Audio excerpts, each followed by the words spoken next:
from my long experience, this is nothing new.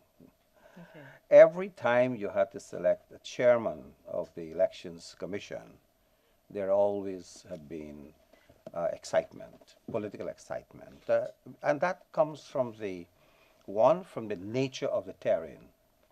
You have an elections commission of 6 members, 3 nominated by the president in his own deliberate judgment, and 3 submitted by the leader of the opposition after certain consultations. And so you have almost an even balance between government and opposition. And in the case of Guyana, it has been PNC on the one hand and the PPP on the other hand. So there's always this excitement that the 7th person, who is the chairperson, who has a cast-in vote and who has tremendous powers The to appoint. tiebreaker, so to Yes, the speak. tiebreaker. Everyone wanted someone with whom they were comfortable. And just quickly, I want to place everything on the table immediately. It is the same reason to have someone with whom you're comfortable and you feel you could have some level of leverage over, that the leader of the opposition placed in the very first list Dr. James Rose.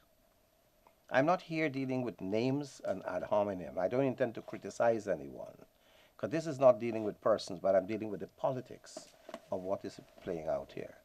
James Rose had been a candidate of the PPP. I have been in the PPP at a time when we were looking for someone to be the prime ministerial candidate for the 1990 elections, but the elections were held in 1992.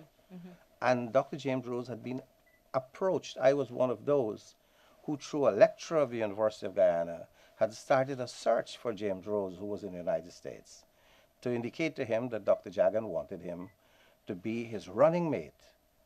But then events happened, the elections were postponed, and Mr. Sam Hines came by, and Sam Hines became the prime ministerial candidate for the 1992 elections. James Rose became a candidate in that election and a subsequent election. So if you came and you put James Rose, it meant that there must be a reason that you felt you could leverage an advantage in a list that is required by the law for you to submit.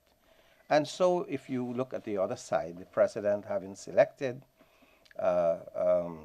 Justice James Patterson, the president obviously is looking for someone in whom he has some confidence in his competence and integrity.